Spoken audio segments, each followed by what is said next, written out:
Good afternoon. The time is 6:03 p.m. on this, the 15th day of July, 2025, and I call this board workshop of the United Independent School District Board Trustees to order. The following board members are present. State your names. Rudy Gonzalez, District 2. Danielle Martinez, District 7. I don't know, is my mic on? The mic, please. I don't think it's on. Let the record show that this workshop has been duly called and the notice of this workshop has been posted in accordance with the Texas Open Meetings Act. Agenda item 2, Pledge of Allegiance. Pledge allegiance. To the flag of the United States of America and to the republic for which it stands, one nation, under God, indivisible, with liberty and justice for all. Honor the Texas flag. I pledge allegiance to thee, Texas, one state, under God, one and indivisible. Yes. Is it on? It was on? Okay, now it's on, right? Okay, Yes. thank you. Let the record show that Gilbert Aguilar is now present.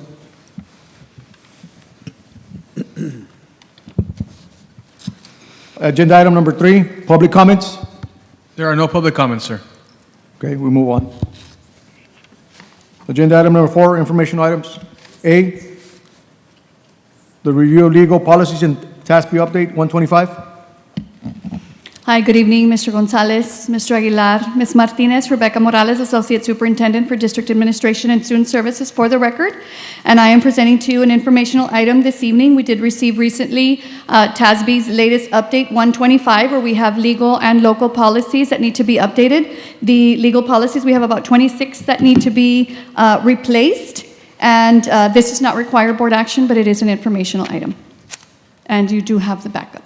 Yes, thank you. Thank you. Appreciate it. B, 2025 STAR preliminary results. Good evening, board members. Emma Leza for the record, Associate Superintendent for Curriculum and Instruction. Today we're presenting the preliminary accountability results that were released for STAR 2025.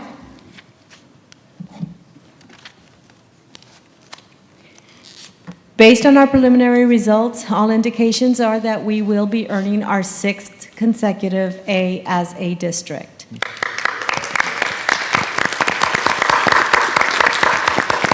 So everybody knows that getting to an A, you can plan for and get there. Maintaining your A is really difficult.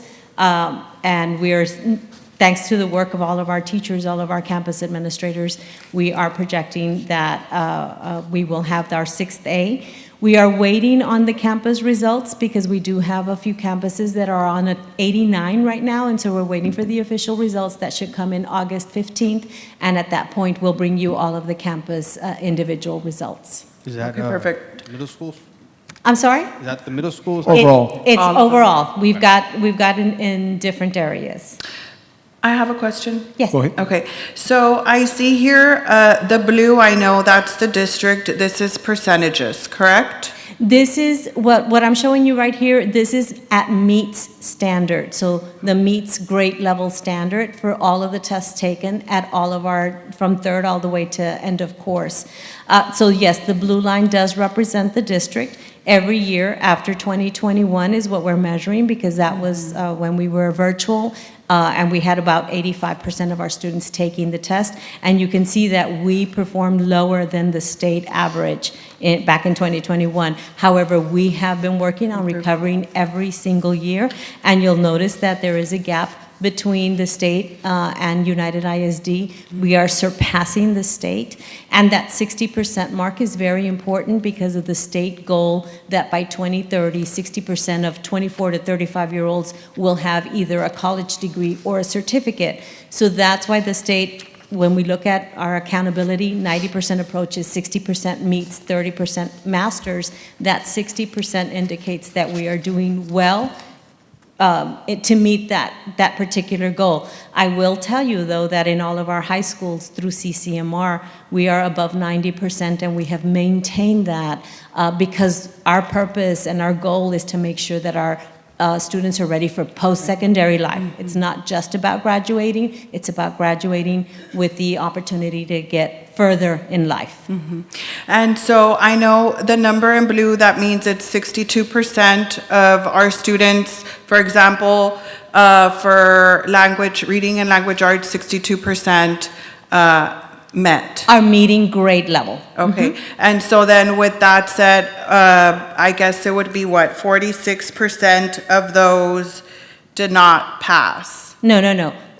This is not passing, so approaches is the passing rate. That is a different percentage, and I believe we're at 89. I'm speaking from memory here. But, so that's why we're looking at that 90, 60, 30. Our goal is to meet that 90% approaches. That is the pass rate across the state of Texas. That is what the Texas Education Agency has set as the pass rate.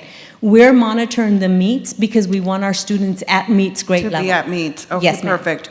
So then what would we do, or is there any action plan to make sure that those that are not in meets can get there?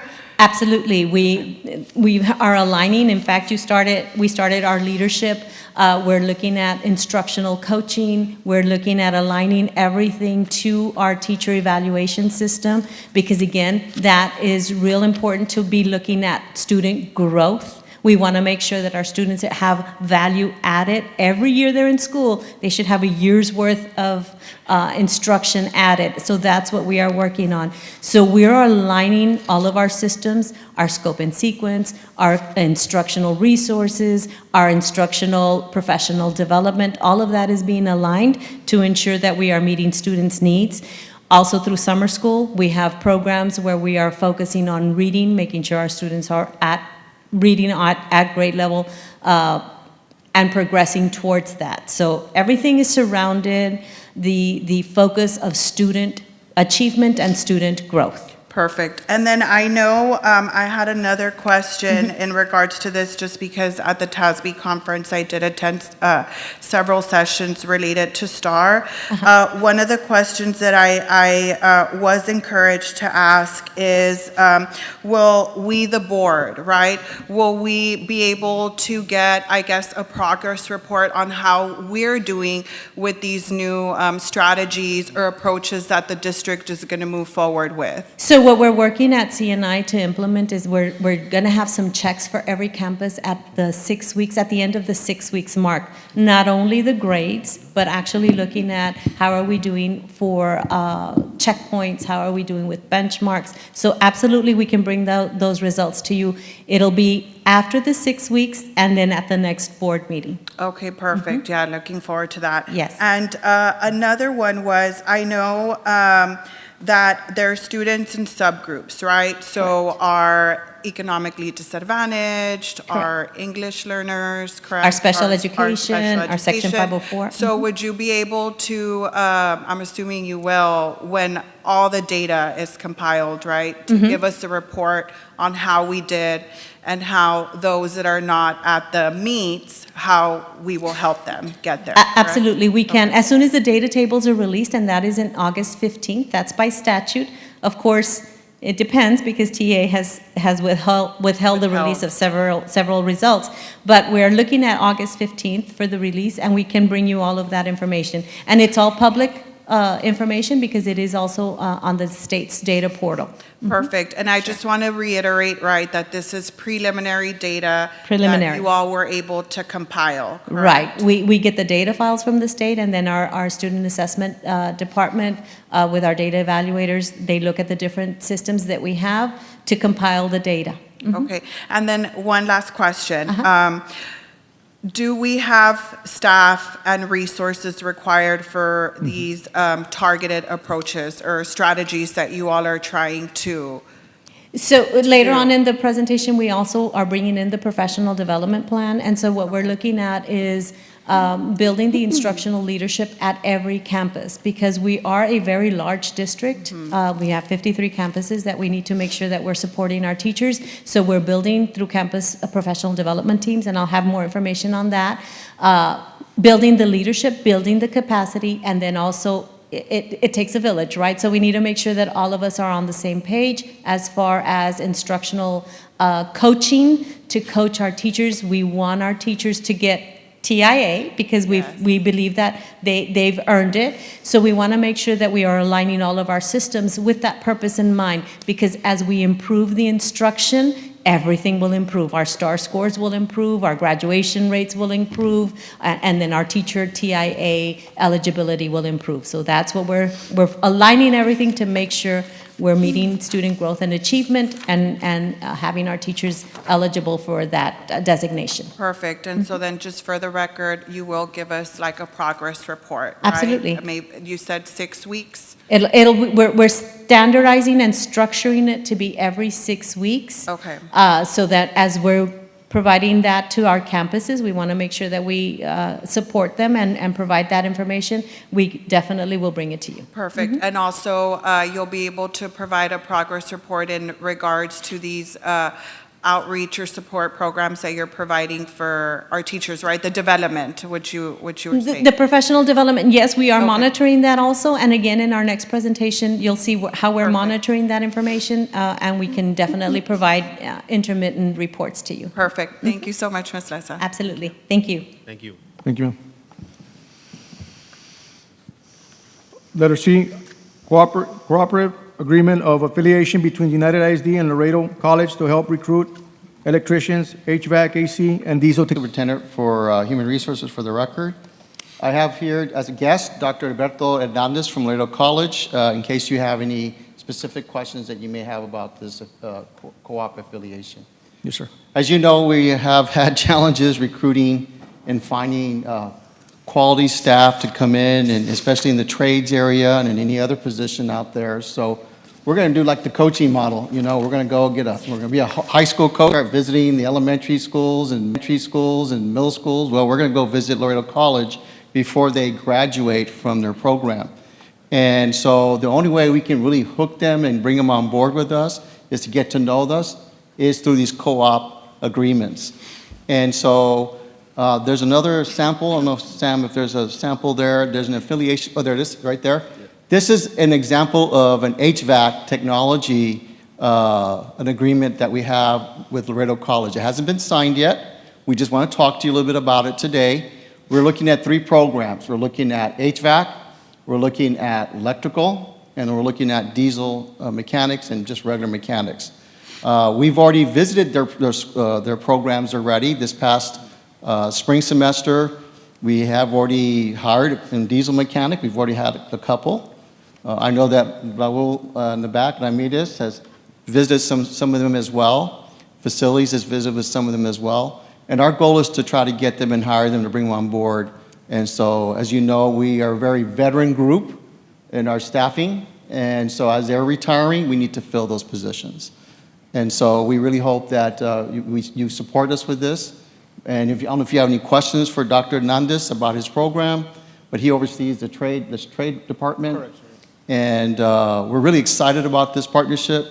Laredo ISD has this Yes. partnership, and so does, I think, the city of Laredo. And so we need to get back on, get on track and be part of that conversation with this group. So I'm looking forward to it. I like the idea. Yes, Any thank you. questions? And I know I did speak to an LC Board of Trustee, Ms. Elizondo, and so she was very supportive of this as well. And I'm glad that UISD is collaborating, not just with this program, but with so many others. And thank you, Mr. Canales, for your efforts and thinking out of the box, right? And how we can make sure that our district performs well. So thank you.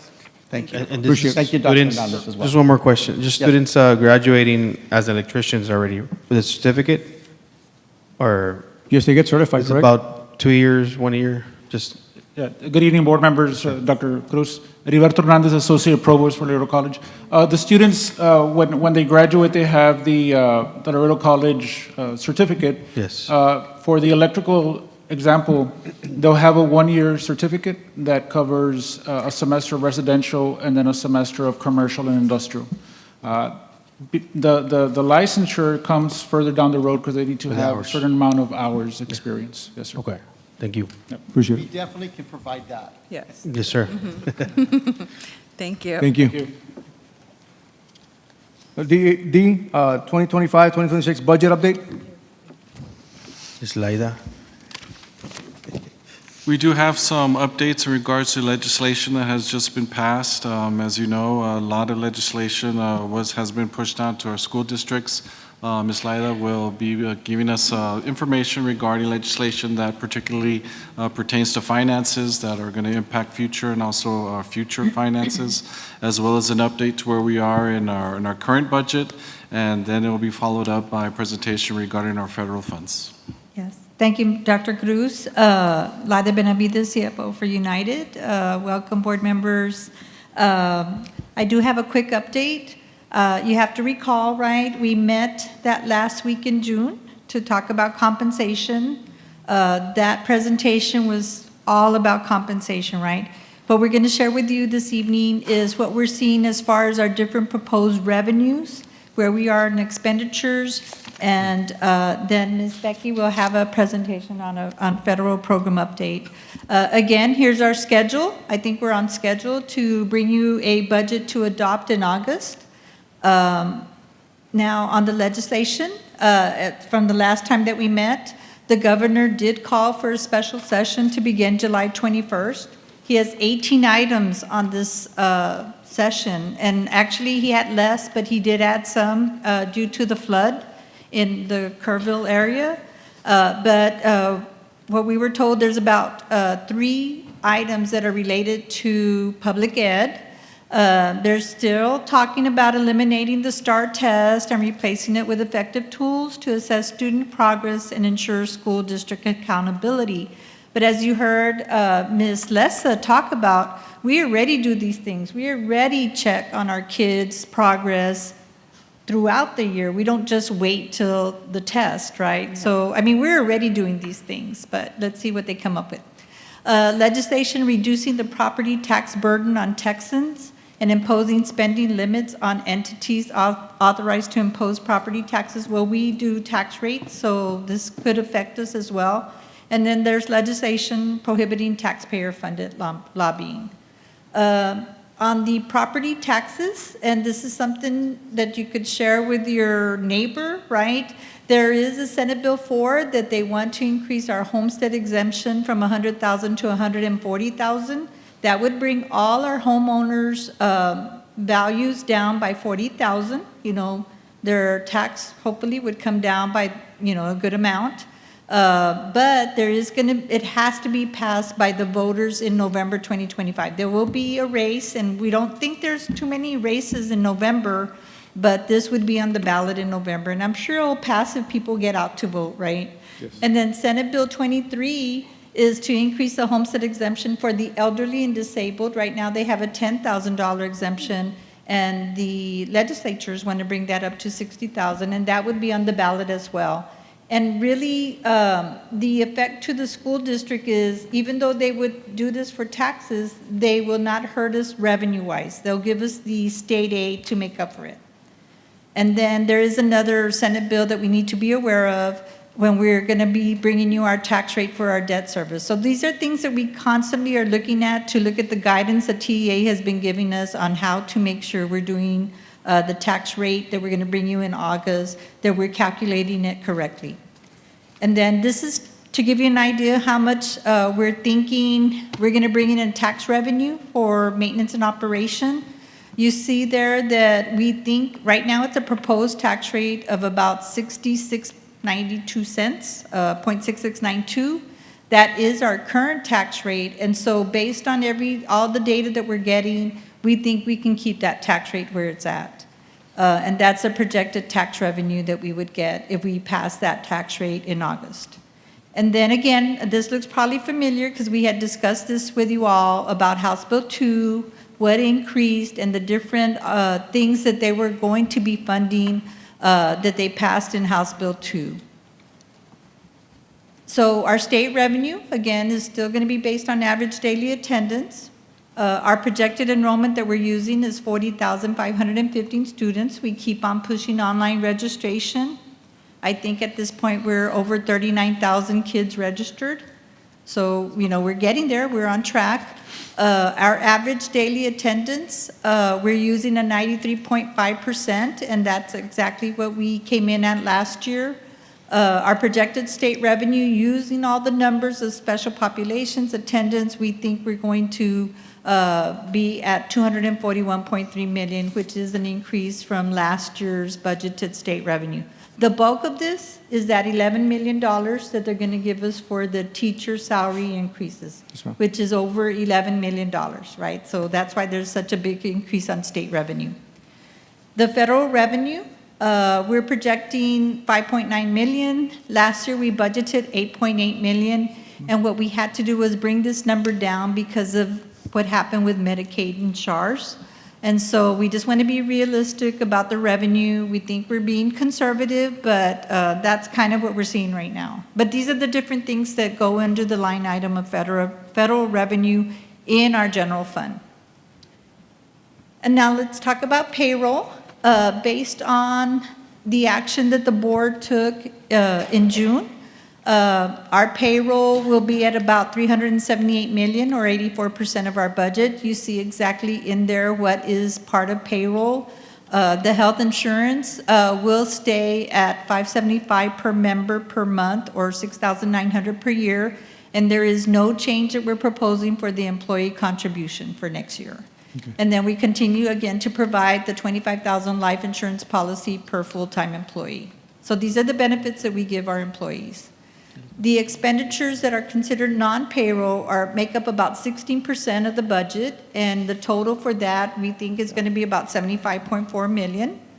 So just to let you know, we passed out a budget book for you all. Now that we're talking about non-payroll, what you'll see in there is on a per campus basis how they budgeted their funds. And let me just tell you that we did reinstate the cut that we did on the campuses. When we were running our revenues, we just went back and we reinstated those cuts as well. So that's what you'll see. I thought, I need to commend the staff. There's a page for each of our 50 schools. There's FTEs for that campus. There's exactly what our principals approved to be in their budget. They're the ones that make the decision on where they want to spend the funds. So you'll see that there. We kind of call it the plain English budget because there's no account codes. It's all about, supplies, materials, travel. And so, just for your pleasure of reading it, there's a lot of information in there. And there's also a section on the departments. Okay, thank you. And you'll be providing that to us, correct? It's It's right here in the book. Yeah, it's in the book. Booklet. Oh, it's right here. Yeah, now this is draft. Perfect. We're going to continue to work on the different budget line items. And so when we're ready to bring you the final budget, we'll bring you an updated budget book. Perfect, thank you. Appreciate it. So we can study this before we approve the final budget. Right, so you can Perfect. see where our campuses and our departments budgeted their funds. Perfect, thank you for that. You're welcome. And so right now, based on the board action in June in approving the compensation plan, and we reinstated the campus 10% reduction, we think we're going to be at a revenue of about $453 million for maintenance and operation. And then our expenditures right now, again, just a balanced budget. And just to let the board know, it's been a couple of years since we brought you a balanced budget. You'll see in the slide here that we have been adopting, last year we adopted a deficit budget. And the year before as well, we think with the help of, we propose to pass a balanced budget. Just to know, right, that our budget like 4.8 million when we added all the other raises. And then the identified savings that we had shared with you was $8 million. And then the other key thing that we shared with our leadership was that the state revenue is still driven by average daily attendance.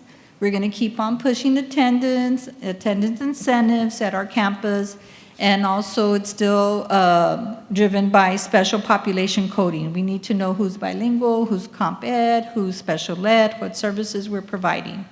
And then just an observation of what we think. We don't know, but we'll be getting more information that in 26-27, we're not seeing any new funds, like this amount of funds, but they are going to be giving us some increase in special ed. We just have to sit back and understand how they're going to give us that money. So right now, just where we're at, if we had to, and we'll work through Dr. Cruz, if we need to hold any more budget workshops, we feel we can bring you a budget once we receive those values on July 20, finalize our tax, and then in the next August, we can bring you for y'all to consider. And now I'm going to Ms. I have, so in regards to the compensation, done deal, right? But I did receive a lot of several emails from librarians, counselors, diagnosticians, right? So are we, the board, I know we don't have a quorum, but maybe can district leadership explore whether there is money where we could provide them maybe an incentive or a stipend? I know I had spoken to Dr. Cruz in regards to that, just because there were a lot of people that were left out. I did request an analysis, right, on how the 2% pay increases affected everybody in admin, so thank you for providing that to me. And I did see that there is a huge disparity, so in the amounts for what a counselor is making, right, with that 2%, how much they would make in contrast to somebody who's a paid grade or a paid 4. And so I think it's just important that we value these individuals because they are there, boots in the ground. So if we can maybe provide something for them, if we can find money, to make sure. May I ask, you're talking about librarians? Librarians, the counselors, did you receive this? The nurse, the behavioral specialist. The nurses are getting what the teachers are getting. The what, I'm sorry? The nurses are Yes, proposing the it with nurses, yes, but I meant like your librarians, your counselors, who else is on here? Like your physical therapist, all of these people are considered admin, right? So these people were given the 2% raise, right? They're calculated. Yes, which is great. However, there is a huge disparity in the salaries, right? And I don't want to mention the salaries because I know it's sensitive information, but that's why I'm requesting or I'm asking if district leadership is able to find a way, or maybe you can present something to us to see if it's even possible for us to maybe approve or pass some sort of incentive for them so they don't leave behind, because I did receive several emails from librarians, I received calls, and I mean, they are our boots in the ground, so. And just to add to that, I know I did get emails from the librarians as well, because I think 2-3 years ago or 4 years, there was another bill that they gave raises to teachers and they added librarians. That's kind of, and this year I think they didn't. They didn't. So that's why I think that's how I took it upon what they were saying. But if we can get an analyst, I don't know how many librarians we have, 53? Around there, Yes. so. So if we can just, I mean, I'm just requesting, right? Like, let's just try to see if we could do something. And if not, I have the mentality with the worst thing is no, right? But maybe we can just compile information and then for next year, try to really plan well, right? Yeah. To make sure that there is no disparity, because the disparity is huge. I mean, it's big. You have somebody who will only get a $1,310 raise, whereas somebody will be getting a $2,823 raise. So that is a huge disparity. So I don't know if it's something that we can do. That's something we can explore and, maybe provide some options, but, any additional increases will impact the budget, so we need to have those Yes. conversations. When it comes to, disparities, not necessarily a disparity, but based on, the raises were based on the pay grade midpoint. So the midpoint, was standard based on the pay grade. But that's certainly something that we can explore, run some numbers to see if in fact it could have some impact on our budget. Yes, yeah, if we could do that, please. Thank you. Okay, no, thank you. Thank you. Now, this presentation, approximately about 10 days ago, right before the 4th of July, districts across the state received word from the Texas Education Agency. Prior to that, we were already notified about the decreases in Title I. So further decreases when it comes to federal, when it comes to Title II or Title III and our Title IV, equating to approximately $7.8 million, approximately $1 million for United ISD. I'm expecting a delay, and also in this correspondence from our commissioner, expect a delay and also begin to prepare for no federal funds coming in this school year. So we do have a plan in place, and the persons who's been leading this have been the management team and our finance team. To give you a little bit more information, we have Ms. Rebecca Morales. So yes, good evening again. And I did share this with you in the weekly update, with the weekly packet that was sent to you all last week. However, we did meet yesterday and working again with Ms. Ramirez at Federal Programs and working with HR and our management team as far as what the impact is to our district in particular. Because of course, this was statewide. There are some districts, for example, that don't have the Title IV Part B programs in their school district. For us, we have 2 cycles of that particular grant. And so what that means for United ISD is almost $8 million in funding that we are not receiving. And that affects about 78 employees in our school district. So yesterday we did meet, and we already have a plan. We don't have any employees that will be left without a job. That was definitely our commitment as a district, making sure that all of these individuals that are impacted because of this decision that was made at the federal level, that we made sure that these employees are going to be taken care of. So we just wanted to make sure that we brought this update to you in case you had any questions post sending that update out. And of course, finding this opportunity, since we are presenting the budget update to you all, that again, we let you all know that this has been a conversation that we have had for some time. We had seen it coming prior to receiving this notice. We have had this conversation for some time now because we have been seeing a reduction in funds, in federal funds. But of course, this is a little bit different. It's not a reduction, we have not been funded. And as you can see there, we attached, as I did when I sent the memo last week, we did attach the letter from TEA, and basically what they are saying is start reviewing your staffing and making these decisions, because at this point we don't know if that money will come at all. But at this point, we're used to receiving the funds, or they are releasing the funds to the state by July the 1st, and this year they did not. So this is what we're looking at currently. Okay, perfect. Thank you. Thank And you. so are we able to see, I'm sorry, did you have a question? No, go ahead. No. Oh. Are we able to see that plan that you all are doing? We can definitely send you all an update this Packet. Thursday. Tomorrow, This right? No, Thursday. This packet, I don't know Yes. what day it is anymore either. I know. We can send you all an update. We wanted to make sure, Perfect. like I said, we met yesterday after our meetings, and we had our management meeting. We had, again, like I said, been very thoughtful and intentional in every decision, and also making sure that our employees weren't losing any money moving to a new position. So we're trying to find a spot for them. Our administrators were also, we felt it was also necessary for us to give this update to our leaders. So we did yesterday as well, to let them know, look, you may have vacancies and you may have already maybe even made a recommendation, but we need to take care of our employees that we already have. And so we did share this information with our district and campus leadership yesterday as well. And I know everybody, we're a family. We're going to take care of each other. We're going to take care of our own.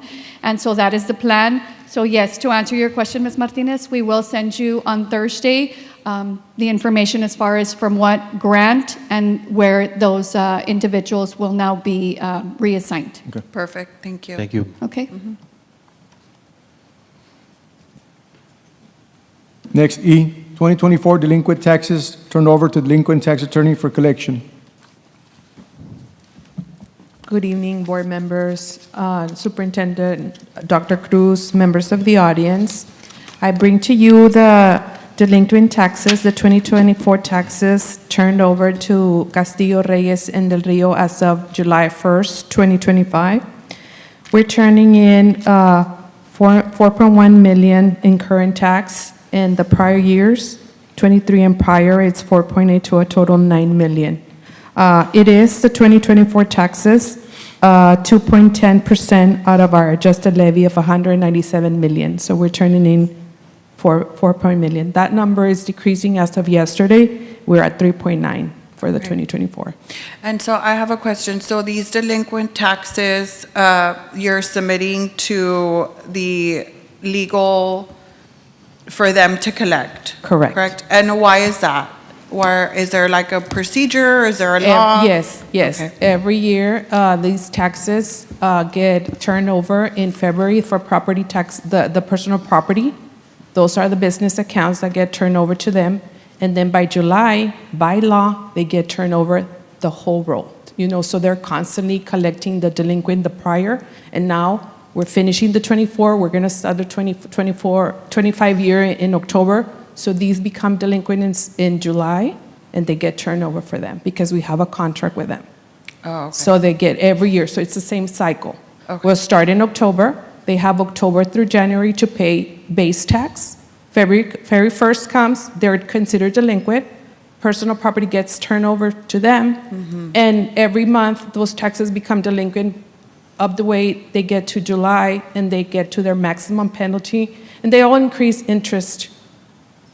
They continue. So, and then we'll start again. So we'll bring next month, where the rate and the levy, so to start the 25 taxes, the new taxes. Okay, and then once the attorneys collect these fees, they go into what fund? Do you know? They're They're- M&O, yes, M&O and debt service Okay. funds, yes. They keep on collecting, and we get, those revenues get deposited and. Into UISD funds? Yes. Okay. And they continue, they're constantly, continue to collect delinquencies.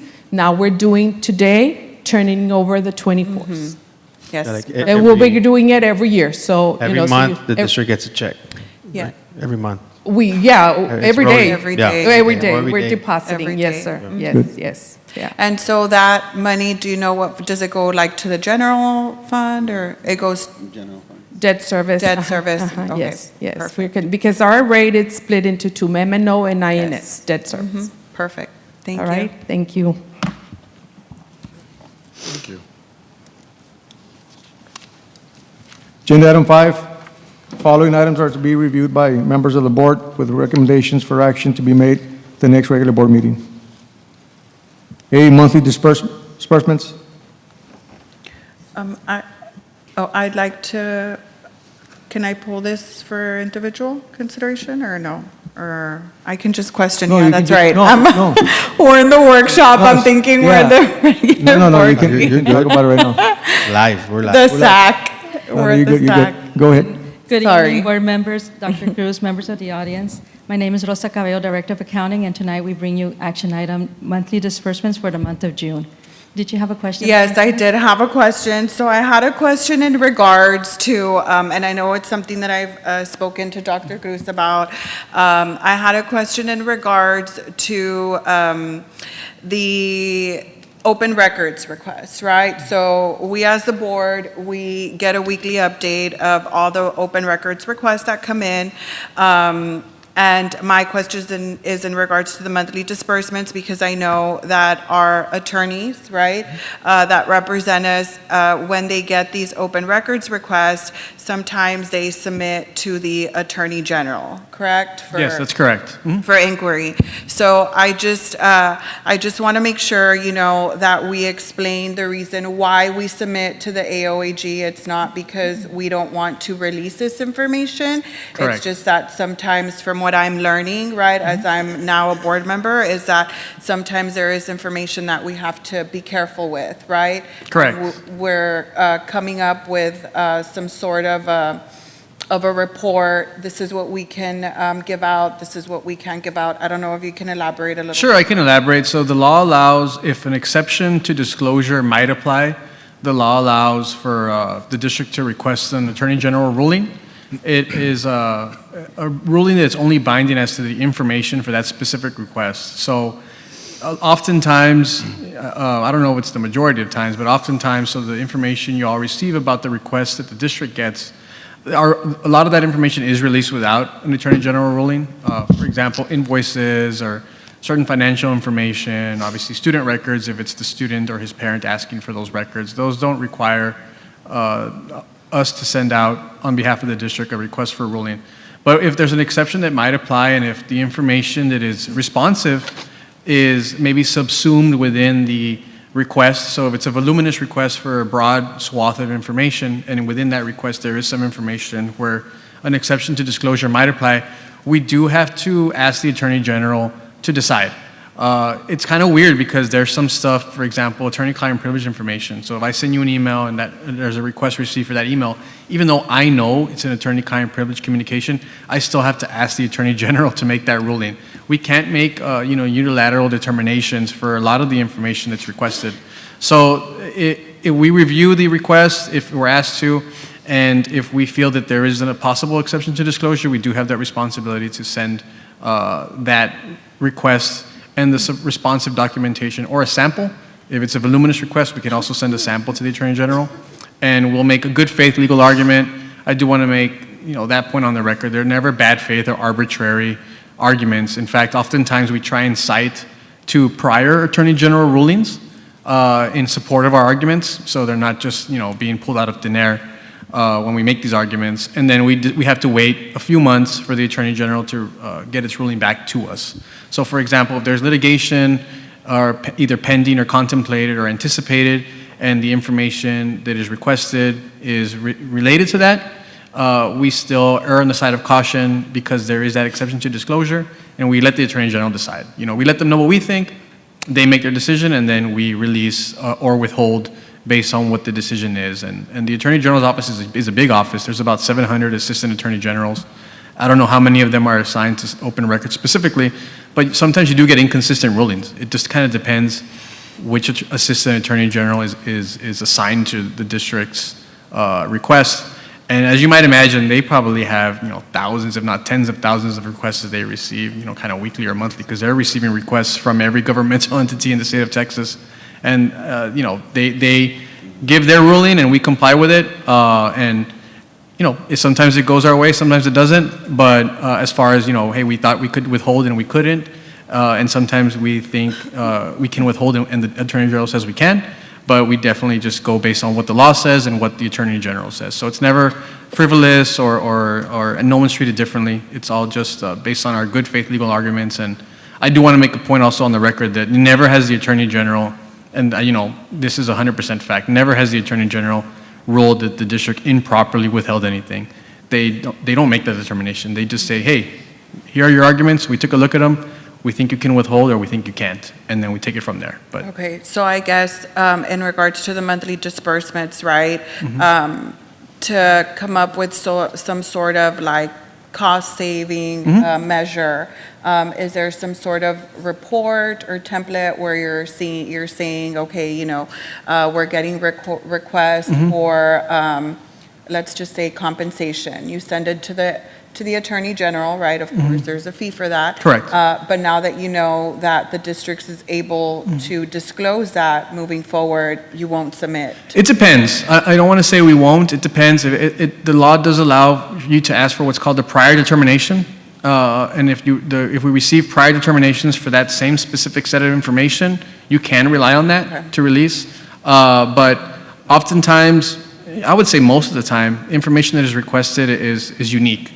So if we get a request that matches a prior request, it's very unlikely, if we've already received a ruling, whether it's a prior determination or not, we'll say, okay, this is the exact same set of information that we know we've already sent off and we've been ordered to release, we will probably just release it. Okay. But if there is a subset of information within that or a different set of information, and we feel that, hey, this exception might still apply, it would be our good faith decision to still ask because we don't know.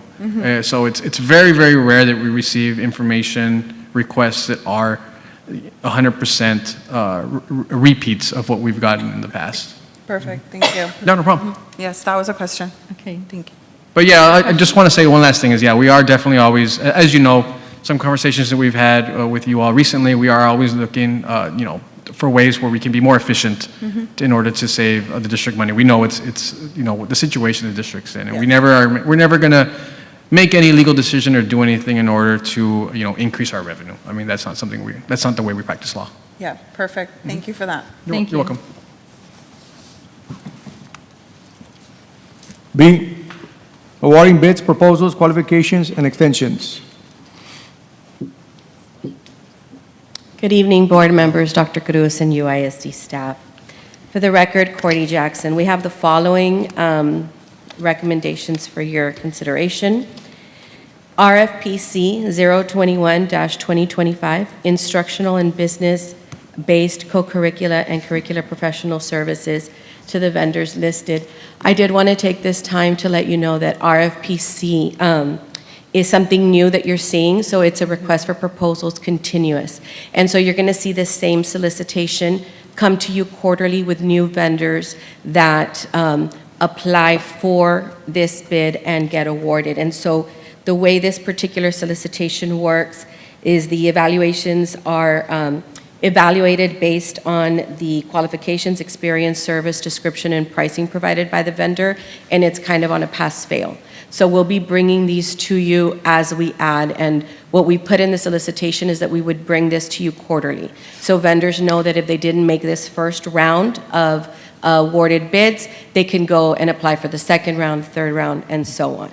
So I just wanted to say that before we move forward. And these are, Ms. Jackson, I'm sorry to interrupt you, and these are services like motivational speakers, like Yeah, support, it could be for student or staff support or anything like that. which is what we use like at the campuses, right? Correct. Like for, at the high schools to motivate our kids and, okay, Yes. perfect. RFP 018-2025, Dust Mop and West Mop Services to UniFirst Corporation, as per the tabulation. RFP 017-2025, this is a 5-year contract with Southern Sanitation, which is Laredo Clean Sweep. This is our current vendor, and I do want to note that the vendor came in and reduced their rates from what we're currently paying now to what we will be paying for the next 5 years, and the savings is about $181,000 a year, a 26.8% savings. This bid in the past we have brought whenever the city of Laredo raises their landfill. Part of the solicitation, the vendor agreed that if there are any raises from the Laredo landfill to the vendor throughout the 5-year period, they will absorb those costs. So we will not be bringing this to you all for any increases. So it's a set fee. The only increases will be as if we add additional services, additional sites, but as per the tabulation, those prices will remain firm for the 5 years. Perfect, thank you. RFP 013-2025, Technology Specialty Printers and Related Services to the vendors listed. RFP 011-2025, Customized Printing Services and Promotional Items to the vendors listed. And then we also have 16 renewals for your consideration.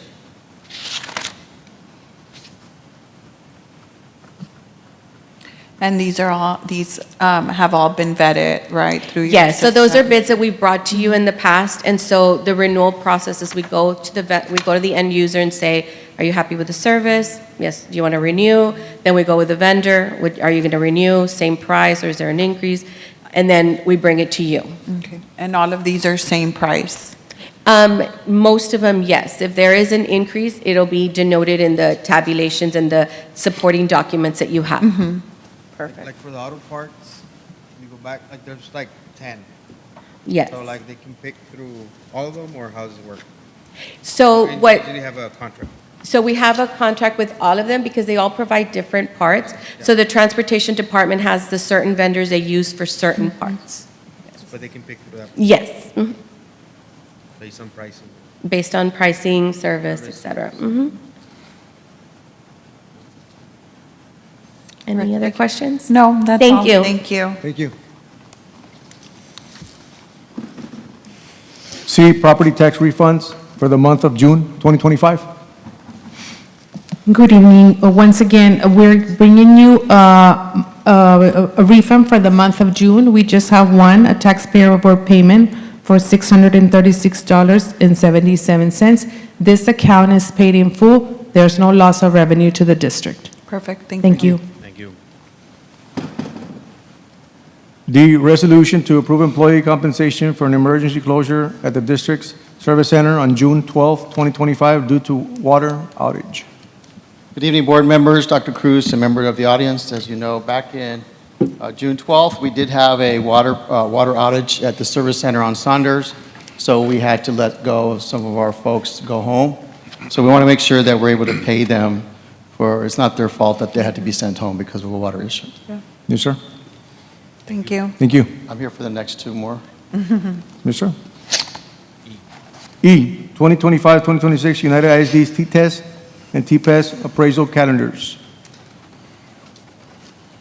So on it's the calendars?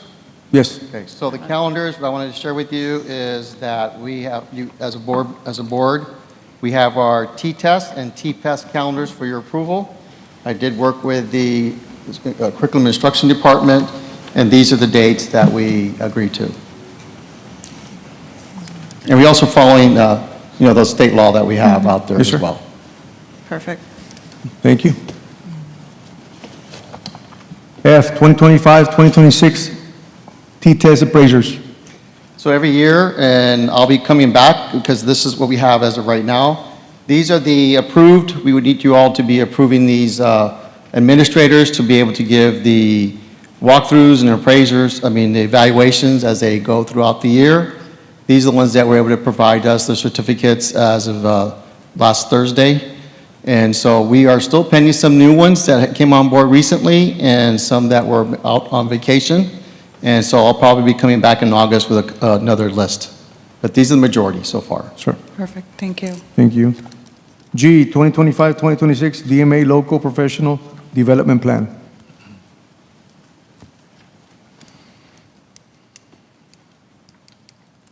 Good evening again, board members. I'm Alessa, Associate Superintendent for Curriculum and Instruction, and Good evening, Celia Tabuada, Director for Staff Development and Library Services. so this evening we're bringing for your review and approval next in board meeting our professional development plan. And we just want to share that we align our plan to our district goals and to our United Cares and also to our customer service to make sure that, again, we're following everything that our district has approved. This is based on DMA local. We have to approve professional development plan before the year starts, and it is also based on the State Board of Education clearinghouse training. So there's certain trainings that by law we must provide to our teachers and our leadership at the campus and the district level. This just outlines our presentation. We start with our campus professional development teams. I referenced them earlier on the instructional portion. So we are building at every campus a team of professionals that are turnkey training to our teachers. Tomorrow and Thursday, we will have the impact cycle of the instructional coaching that we're doing this particular year. So we have a schedule for them, we train them, we give them the material, and then they turnkey to the teachers at every campus. We've had feedback from our campus principals that they're able to also align with what their campus initiatives are. So it's been working well. Last year was our first year, and we'll continue this year. Yes, ma'am. Then we have leadership sessions. We've had these for years for our campus principals. We meet with them once a month. And I just wanted to focus on the fact that, again, we're working on the instructional coaching. We're aligning everything. We're focusing on TIA as well because we want our principals and assistant principals to be well-versed. And then, of course, student growth measures so that we are monitoring how students are doing after every checkpoint, after every 6 weeks. For the TIA expansion, I know there is a pilot program, correct, for it to be brought to the north, or? So this year, it's not a pilot for the north. We're including, I don't know what happened with the presentation, but we're including all of our teachers throughout the district. District-wide. So we are including certain content areas, and we're piloting others. But we are really including from kinder all the way to end of course at the high school. We also have a group of CTE teachers that we're including. We're going big, where it's going to be over 1,600 teachers that are going to be eligible. And then everyone who's not eligible, we are collecting data and analyzing so that we can expand and include all of our teachers the following year to be in line with what the state is also proposing. Perfect, thank you. Thank you. I think Ms. Tawa has next week. I'm sorry? next week you have something for TIA? We have a Yes, TIA the summit. Yes, we do have Summit. a TIA summit, so we do invite you to attend where we have ongoing sessions during the summer. We have summer learning opportunities. We do have the TIA summit that Vania Magallanes has been announcing online, and that will be happening on July 30th at United High School, Maine. We also have our new teacher orientation, the 3 days of new teacher orientation. You're welcome to attend as well. That's going to be hosted at Alexander High School 9th grade campus. Perfect, thank you. All right. Awesome. I'm going to continue. I know Yes, that we don't have here. that on the screen, but for our assistant principals, last year was the first year that we did the United Transformational Leadership Program, also building our leaders, because we know that we are, like Mr. Canales says, we are a very mature district sometimes in our leadership, so we need to build that pipeline, and so we will continue with that, again, getting our assistant principals ready to take on their own campuses in the future. Again, our primary focus this year is instructional coaching, and we want to grow leaders at our campuses. So that's we started June 3rd.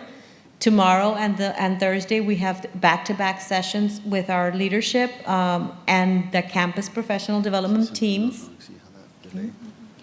And no, I don't want to. I'll get you there. Okay, thanks. And I'm on crosswalk. So this one, for the aspiring principals, right, what is it that you all are providing? So we have aspiring principals, aspiring assistant principals, aspiring counselors. Those sessions, we hold them throughout the year, and we just start providing them what it looks like, what it's like, what do they have to do? You know, they have to learn a little bit about budget, a little bit about human resources, the instruction, of course. So those are sessions to build them to. They're aspiring to it, so that also aligns with what the courses they're taking at the university to be ready. So those are throughout the year. Yes. So there is a process. We do have aspiring cohorts, like Ms. Lessa mentioned, but they do need to apply for it. So they do need to show interest. It's throughout the year, and it's a team effort. So like Ms. Lessa mentioned, they hear from federal programs. We partner up with Sam Flores' office, Becky Morales, so everyone takes part in building our future leaders. Wonderful, thank you. And then I'm going to see if we can just use the arrows. Can we go to the next slide? Because I'm afraid that this one will move it again. The next one, please. The next one also? Yes. So just wanted to let you know also that we don't want to, we've been building on our leadership. And so what this is a crosswalk, and it shows the alignment of the different areas that we focused on. So we have focused on Fundamental 5, on visible learning, and now instructional coaching. And all of that aligns to the T-test dimensions. The T-test is the evaluation system for our teachers, our administrators that are approved by you. Do the evaluations and the walkthroughs, but we want to make sure that all the professional development is in alignment, so again, we can impact student achievement and student progress. Okay, so that's just what we have on that slide. Okay, the next thing, the next slide, that continues with our crosswalk. We're building on our strategies. What you've been hearing, and you're going to be hearing, and there's also TikToks where school's starting, oh my God, vector modules are coming up. This is what it is. It is a state mandate, but we did hear from our board a couple of years ago where allow your teachers time during their time. Don't have them work on these modules on their own. So with that recommendation, we've been doing this, so we designate time during their work time to work on these modules. So these modules are aligned to the state, and it's everybody gets these modules online. They're assigned to them, and they have these days to work on them. Perfect. Thank you. The next slide continues. Go on to the next one. This OmniTrack and the Matrix. The OmniTrack, if you see an invoice, this is our platform that we use for our registration, for our sessions. This is our accountability system, where our staff members track their transcript throughout the year and their credits. Here we're sharing our data, our information as far as the number of sessions that we had last year and the number of participants. And in total, we have close to 60,000 participants throughout the session, so we're very happy to report that the sessions are well attended. Some are mandatory, but our teachers do come during the summer when it's optional. And the following session, right now, like I mentioned, we do have our summer learning opportunities. This is non-interrupted time during instruction that we don't pull out our staff. And this is an opportunity for our teachers to network with other teachers and also accumulate trade time for them to use throughout the year. And the last slide, this is the staff development staff. We are a staff of 3 professionals. However, it's a team effort that provides professional development throughout the year. So again, we thank you for your support. And at this time, do you have any questions? No, I mean, I guess just for next year, you'll be able to give us a report again, right? To see how you all did Yes, ma'am. with this new plan and see if there's any improvement that we need to do. But I think that's great, that number 60,000, that speaks for the work that you all are doing. So thank you. Thank you. Thank you. Thank you. CIS. H, first and final reading of TASB update 125, local policies. Ms. Guzman.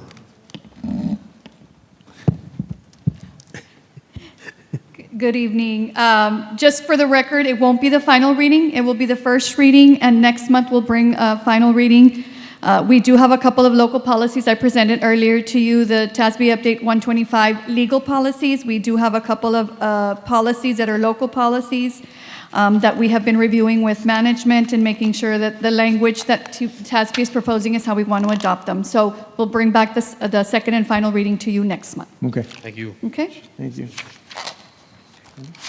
No, one more, right? No, there's one more. I, 2025-2026 United Independent School District Partnership Support and Interlocal Agreement with Communities and Schools of Laredo Incorporated. Yes, so now, Ms. Guzman, I'm very happy that we have communities and schools here. Mr. Aguilar, I know it's almost time for us to go home, and I'm the last presenter between us and dinner, right? But we're bringing to you our interlocal agreement with communities and schools, and considering the conversation that we just had earlier about the reduction in funds, federal funds, and the support, especially, like I mentioned, the Title IV Part B, which is our after-school programs that we were offering, and family services that we were offering to our LBJ and United South high school feeder campuses that will no longer be available. That's going to be a huge, loss of services to a lot of our campuses. But fortunately, we do have a really good partnership with communities and schools. We are not making any changes to any of the sites that we have our partnership with communities and schools with. So again, they do offer a lot of support and services to our students and our families. So we are asking for your consideration in supporting renewing our agreement with communities and schools for the upcoming school year. Yes, ma'am. And I asked Ms. Guzman to be here in case you all had any specific questions about their programmer services. And I know that we have some of our site coordinators or facilitators that are here also that are assigned to our campuses. So we're very fortunate that they are housed at our schools. And we work very closely with them and with Ms. Guzman on making sure that our students and our families are receiving all of the support that they need. Yes, ma'am. Perfect. Thank Thank you. you for being here, and Appreciate I know it. it's a great program, so we continue supporting that. Thank You're you. still by Saunders? Yes, Okay. they're still by All right. They have a benefit coming up. Are you gonna do a back-to-school haircut? No, not this year. Sorry, I just on another note, because I can help. I think he wants a I'll fade. call you after He school. wants a Everybody can fade. go home. Okay, yes. Good evening, Claudia Dovalina Guzman, Executive Director, Communities and Schools. Thank you all for having us here today. Dr. Cruz, board members and members of the audience. Yes, we are excited to continue, hopefully, the partnership with United ISD. And yes, we will be offering haircuts at different sites and working in partnerships with the schools and several back-to-school community events. I know that tomorrow there will be an event at the Sames Auto Arena, and it's Driscoll is hosting that. But we are partnering with Driscoll. We are one of the community agencies that's out there. So any families that you know of that needs assistance and need support, please send them out to the Sames Auto Arena. There'll be free school supplies, and there'll be vaccinations and haircuts and a lot of different screenings and things happening. And there'll be several back-to-school events that'll be hosted by different community agencies, of which communities and schools will be participating in.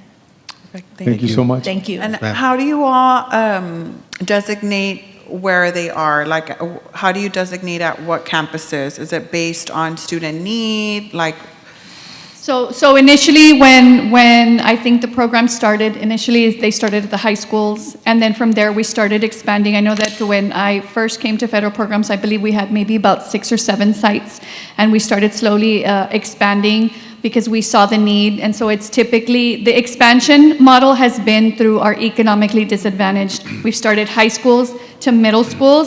We did include 2 elementary schools a couple of years ago, which are Rio Bravo and El Cenizo schools, because even though they're elementary schools and they weren't following that high school or middle school model, that community is in need. So those are the only 2 elementary schools that we have.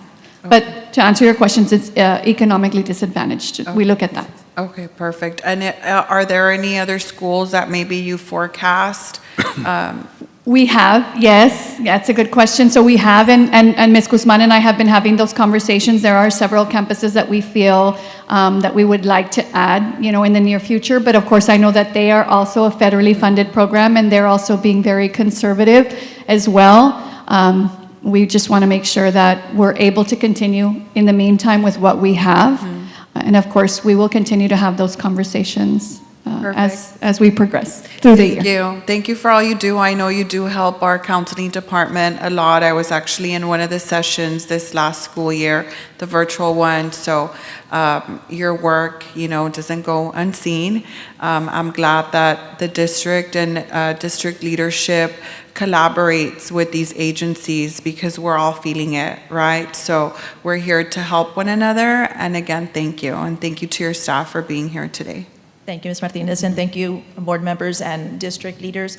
We are just very excited to continue the partnership, and we're very grateful for the support and the continued collaboration. And definitely, as you mentioned, there is a lot of collaboration taking place with the Guidance and Counseling Department.